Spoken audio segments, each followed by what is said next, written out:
दोस्तों, हिंदी शिक्षा के इस चैनल में आप लोगों का स्वागत है। आज हिंदी व्याकरण के हम एक बहुत ही दिलचस्प टॉपिक के साथ प्रस्तुत हुए हैं, समास।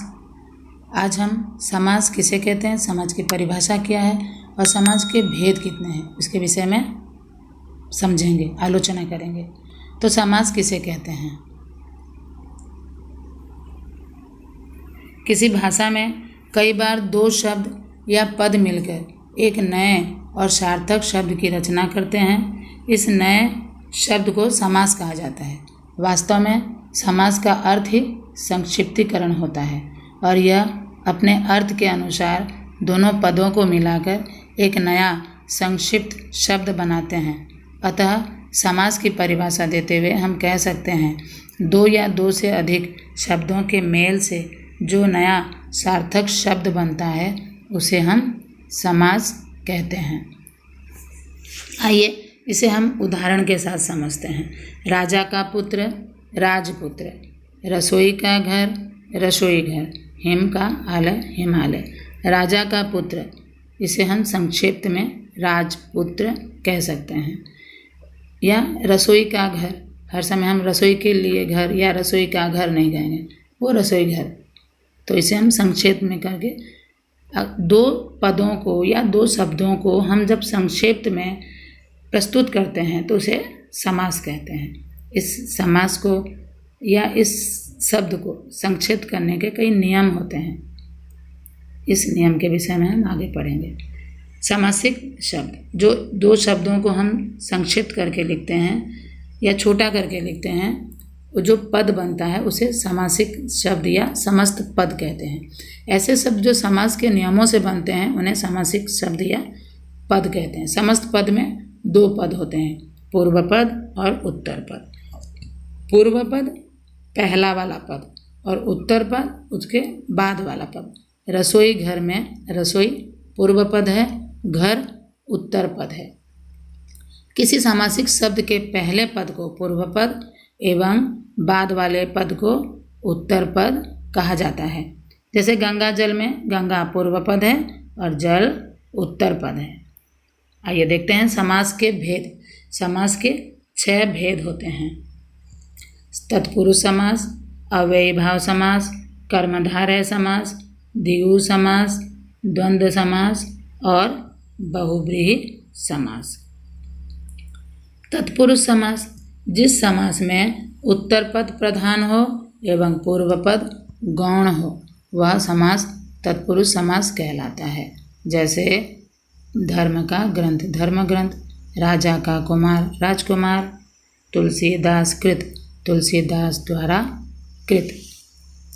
हम समास में उत्तर पद और पूर्व पद को अच्छी तरह समझ जाएंगे तो हमें समास के भेदों को समझने में परेशानी नहीं होगी। तत्पुरुष समास के भी बहुत से प्रकार होते हैं, जैसे कर्म तत्पुरुष, करण तत्पुरुष, संप्रदान तत्पुरुष, अपादान तत्पुरुष, संबंध तत्पुरुष और अधिकरण तत्पुरुष। कर्म तत्पुरुष को के लोप से यह समास बनता है। जैसे ग्रंथकार, ग्रंथ को लिखने वाला। करण तत्पुरुष से और के लिए के लोप से यह समास बनता है। वाल्मीकि चरित्र या वाल्मीकि के द्वारा रचित। संप्रदान तत्पुरुष के लिए का लोप होने से यह समास बनता है। सत्याग्रह, सत्य के लिए आग्रह। उपादान तत्पुरुष से का लोप होने से यह समास बनता है। जैसे पदभ्रष्ट, पद से भ्रष्ट। इसमें दोनों ही पद में उत्तर पद हर समय प्रधान होता है और पूर्व पद गौण होता है। अब यह ध्यान में आप रखेंगे तो आप तत्पुरुष समास को समझने में आसानी हो जाएगी। अव्ययीभाव समास, वह समास जिसका पहला पद अव्यय हो एवं उसके संयोग से समस्त पद भी अव्यय बन जाए उसे अव्ययीभाव समास कहते हैं। अव्ययीभाव समास में पूर्व पद प्रधान होता है, अर्थात पहला पद हर समय प्रधान होता है। आइए देखते हैं अव्यय किसे कहते हैं। जिन शब्दों पर लिंग, कारक, काल आदि शब्दों में भी कोई प्रभाव ना हो उसे अपरिवर्तित होकर रहे, वह अव्यय कहलाता है। जैसे अव्यय शब्द कहते हैं, अव्यय भाव समास के पहले पद में अनु, आ, प्रति, भर, हर आदि शब्द आते हैं। जैसे आ जन्म, जन्म से लेकर, यथामति, मति के अनुसार, प्रतिदिन, दिन दिन, यथा शक्ति, शक्ति के अनुसार। यहाँ आ, यथा, प्रति यह बदलेगा नहीं, यह अव्यय है, अव्यय शब्द हैं, अव्यय भाव। कर्मधारय समास, वह समास जिसका पहला पद विशेषण तथा दूसरा पद विशेष्य होता है, अथवा एक पद उपमान एवं दूसरा पद उपमेय होता है। पहला पद और दूसरा पद में विशेष्य विशेषण होते हैं, एक आलोचना या उसकी विशेषता बताते हों, जैसे कर्मधारय समास कहते हैं। कर्मधारय समास का विग्रह करने पर दोनों पद के बीच में है, जो, के समान आदि शब्द आते हैं। जैसे महादेव, महान है जो देव, वो देव की विशेषता बता रहा है कि वो महान है। बुरात्मा, बुरी है जो आत्मा, आत्मा की विशेषता बता रहा है, ये बुरी आत्मा है। कर कमल, कमल के समान कर, कर कैसा है, हाथ कैसा है, कमल के समान सुंदर है, तो इसकी विशेषता बता, विशेषण विशेष्य भाव होना चाहिए। नर सिंह, सिंह रूपी नर। चंद्रमुख, चंद्र के समान मुख आदि। दिगु समास, वह समास जिसका पूर्व पद संख्यावाचक विशेषण होता है तथा समस्त पद समाहार या समूह का बोध कराए, उसे दिगु समास कहते हैं। हर समय समूह का बोध कराए या समाहार, संख्या का बोध कराए। पूर्व पद में हर समय संख्या हो, पहला पद में हर समय संख्या हो। दो पहरों का समाहार, शताब्दी 100 सालों का समूह, पंचतंत्र 5 तंत्रों का समाहार, सप्ताह 7 दिनों का समाहार। 2, 100, 5, 7 यह सब संख्या हैं। द्वंद्व समास, जिस समस्त पद में दोनों पद प्रधान हो एवं दोनों पदों को मिलाते समय और अथवा एवं आदि का योजक लुप्त हो जाए, वह समास द्वंद्व समास कहलाता है। जैसे अन्य जल, अन्य और जल। अपना पराया, अपना और पराया। राजा रंग, राजा और रंग। देश विदेश, देश और विदेश। माता पिता, माता और पिता। भाई बहन, भाई और बहन।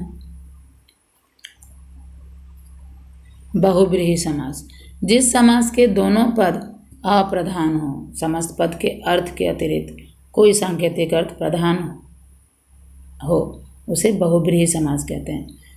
पहला पद और दूसरा पद दोनों ही अप्रधान हो, दोनों पद को मिलाकर कुछ एक अलग ही अर्थ निकलता हो। जैसे दशानन, 10 है आनंद जिसके, रावण।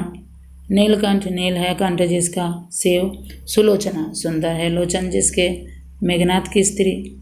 पीताम्बर, पीला है अंबर जिसका, अर्थात श्री कृष्ण। लंबोदर, लंबा है उदर जिसका, गणेश जी। दुरात्मा, बुरी आत्मा वाला, दुष्ट। श्वेतांबर, श्वेत है जिसके अंबर, अर्थात सरस्वती जी। अर्थात अगर हम दशानन, ये 10 मुखों वाला कौन है, अगर हम यह नहीं जानेंगे, नहीं समझेंगे, तो हम नहीं कह सकते कि यह बहुव्रीहि समास है। ये 10 है आनंद जिसके, रावण, इसे।